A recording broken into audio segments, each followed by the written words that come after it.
inimigo contra ela.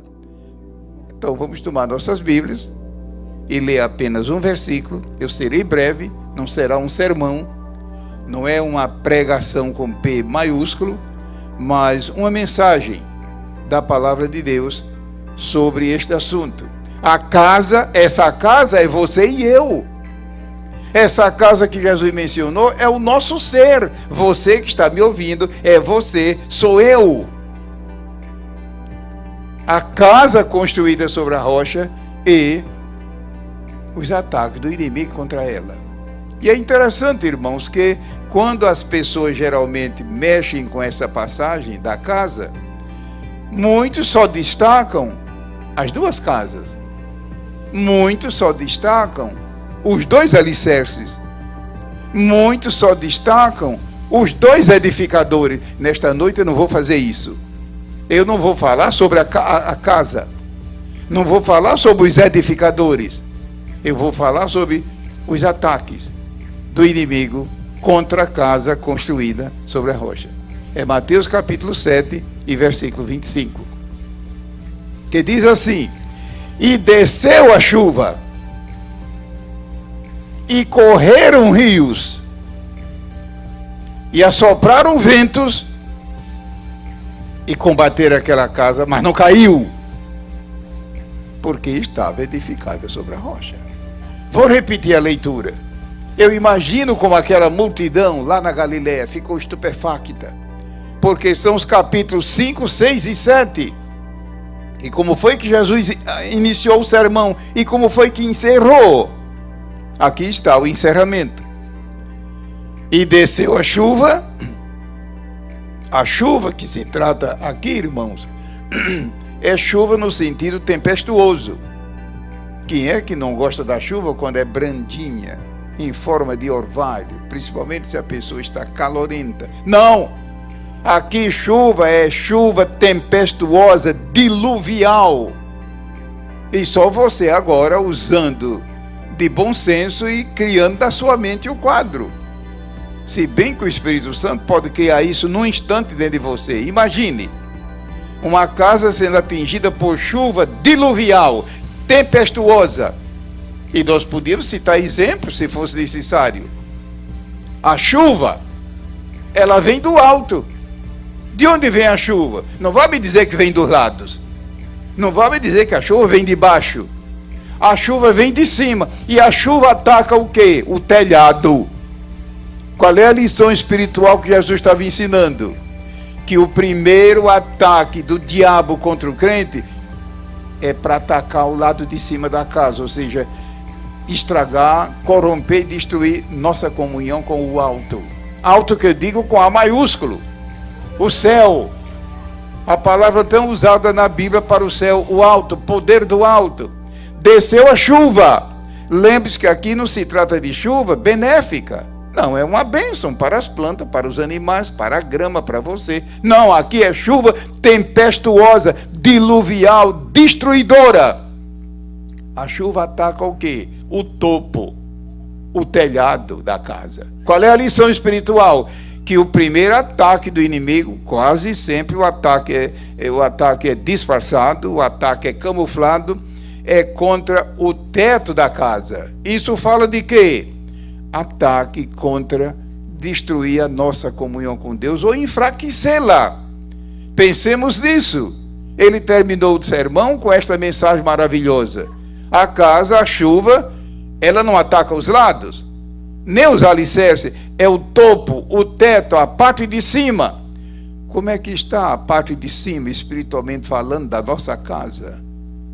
Será que não está sob ataque do inimigo de maneira disfarçada que a pessoa nem nota? Mas ele disse aqui no versículo 25, desceu a chuva. Mas veja em seguida o versículo, correram rios. Rio é embaixo. Rio, córrego, ele corre embaixo e ataca o quê? Os alicerces. Os alicerces. Rio não tem nada com o topo. Rio não tem nada com as paredes. Rio tem a ver com o alicerce, para justamente destruir. Qual é o alicerce espiritual do crente? A fé. O justo viverá da fé. Viverá da fé. Então a fé não é apenas uma coisa super importante. É essencial. A Bíblia diz que o justo viverá da fé. Se uma pessoa, um ser humano, eu espero que não aconteça isso, de repente, num acidente, numa enfermidade, não sei o que, perde um pé, perde uma perna, perde um braço, nem por isso irá morrer. Depende.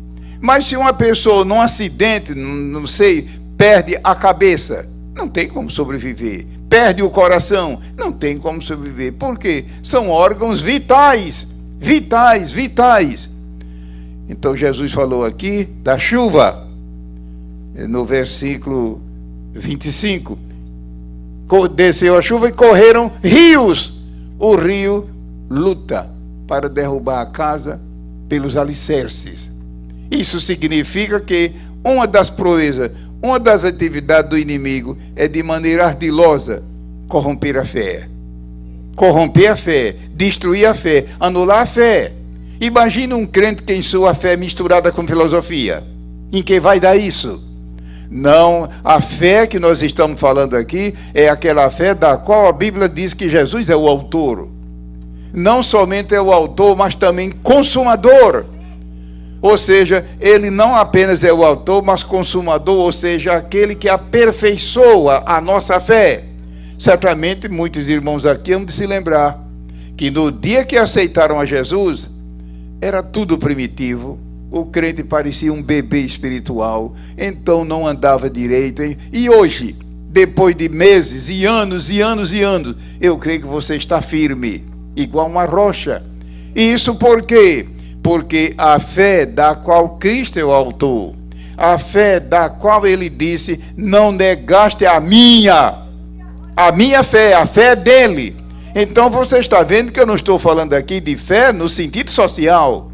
Não estou falando de fé aqui na empresa, nem na escola, nem na faculdade. Eu estou falando de fé vertical. Fé que vem de cima, que vem do alto, da qual Jesus é o autor e consumador. Os rios, veja o plural. Que Deus nos guarde, que os nossos alicerces estejam firmes e resistentes para justamente superar essa dificuldade. Vou voltar ao versículo 25.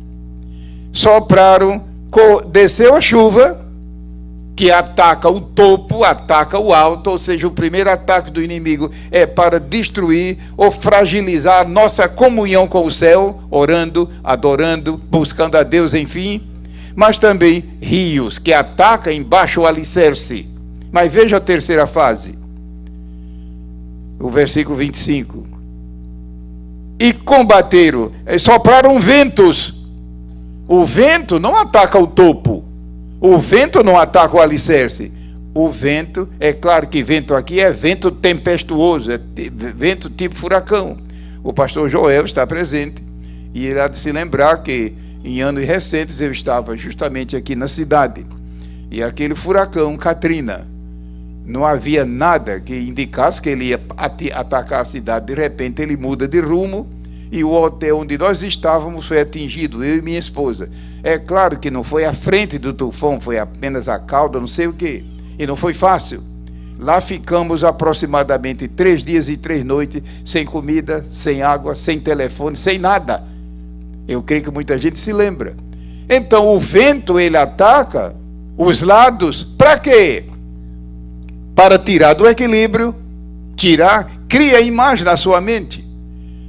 Eu não estou falando aqui de vento costumeiro. O vento, quando ele sopra bem brandinho, a gente gosta quando ele sopra no nosso rosto, normalmente num dia de calor. Mas, meu irmão, aqui se trata de vento tempestuoso, vento como tufão, vento como tempestade. A finalidade é sacudir a casa para lá e para lá. Espiritualmente, tirar do equilíbrio. Você é um crente equilibrado? Ou seja, centrado, que nem pende para a direita nem para a esquerda. Sempre, sempre, sempre, sempre que Deus fala disso na Bíblia, Eu já estive fazendo um levantamento de lidar com línguas originais. A gente penetra fundo com a ajuda de Deus. 11 vezes na Bíblia, Deus avisa: não te desvie, nem para a direita, nem para a esquerda. Nunca Deus diz: não te desvie para a esquerda e para a direita. Você está acompanhando, não é meu raciocínio, é o raciocínio de Deus na Bíblia. 11 vezes na Bíblia aparece essa declaração, Deus alertando: não te desvie, nem para a direita, nunca diz esquerda primeiro. Você não desconfia que o maior perigo do crente é se desviar para a coisa certa? Parece um absurdo. O que quer dizer a palavra direita? Aquilo que é certo, aquilo que é correto. Esse é o maior. Em que sentido? Exagero, fanatismo. Chamar o que é certo de errado e o que é errado chamar certo. Como no tempo do profeta Isaías, quando Deus disse: ai de vós, que chamais ao certo errado e ao errado certo. É obra do inimigo. Não vá pensar que é o seu próprio espírito, é filosofia. É o diabo, de maneira justamente traiçoeira. Sopraram ventos. Então o vento, como está aqui tempestuoso, é tirar do equilíbrio até derrubar.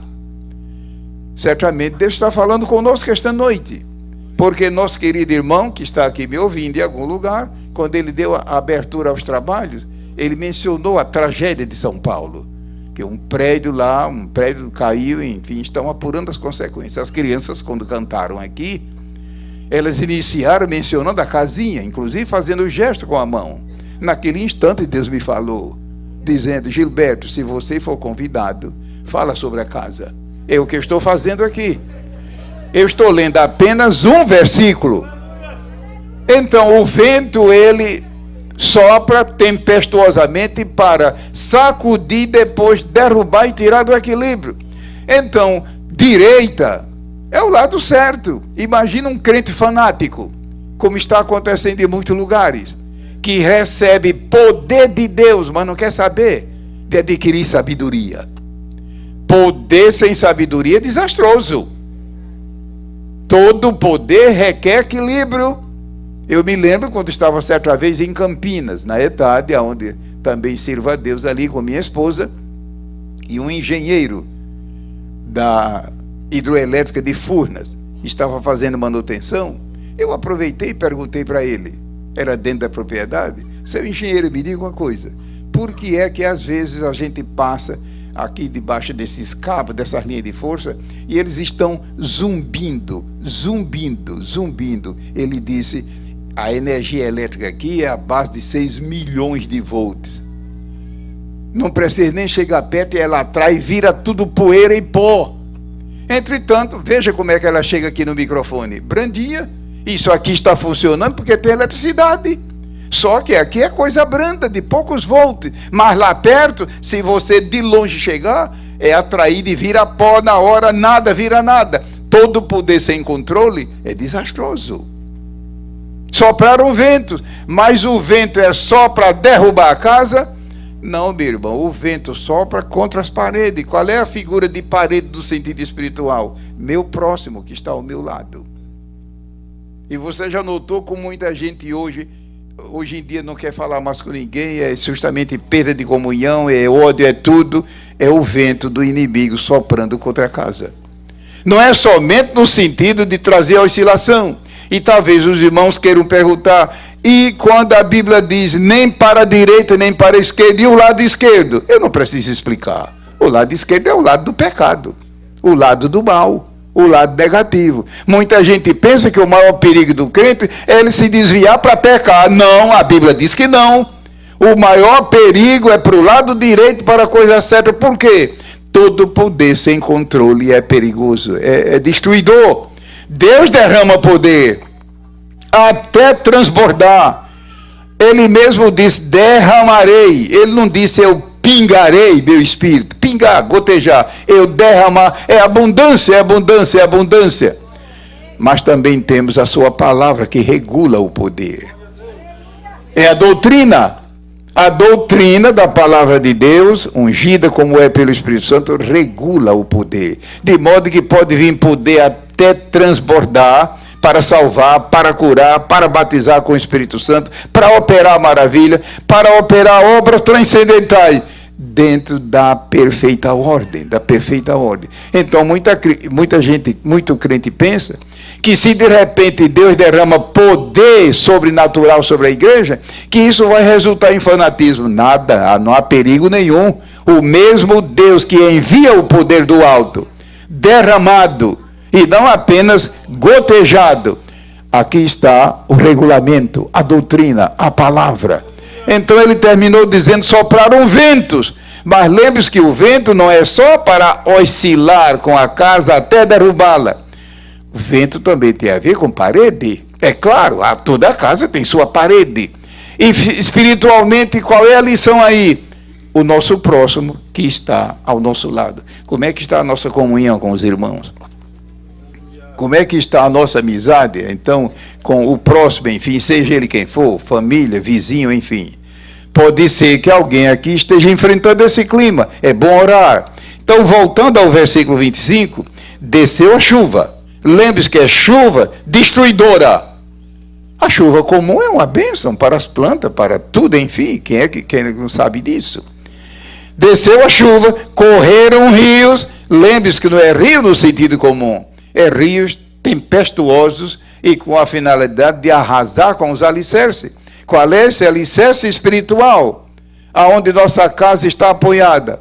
A fé. É tanto que a Bíblia diz: o justo viverá da fé. Então a fé em Cristo não é apenas um elemento necessário, é vital. Ou seja, um crente que não alimenta e que sua fé não prospera, ele vai viver de quê? De imitação. Deus nos guarde. E ele terminou dizendo: e sopraram vento e combateram. Está vendo que era tudo tempestuoso? E aquela casa não caiu. Aquela casa é você. Aquela casa sou eu. Aquela casa é o nosso ser. E não caiu, porque estava edificada. Veja, Jesus não disse construída. Construir é fácil. Eu quero ver edificar. Construir é só pegar massa, colocar numa vasilha, deixar secar e pronto. Jesus nunca disse: eu construirei minha igreja. Você conhece a Bíblia? Ele disse: eu edificarei. Aqui deve ter irmãos que estão estudando engenharia. Aqui deve ir irmãos que são engenheiros. E sabe que edificar não é construir. Edificar tem a ver com minúcias.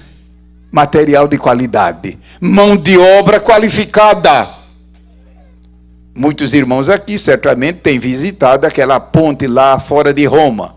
Porque dinheiro aqui para os irmãos é como as águas do Niágara. Deve estar por aí, transbordando aí e viajar.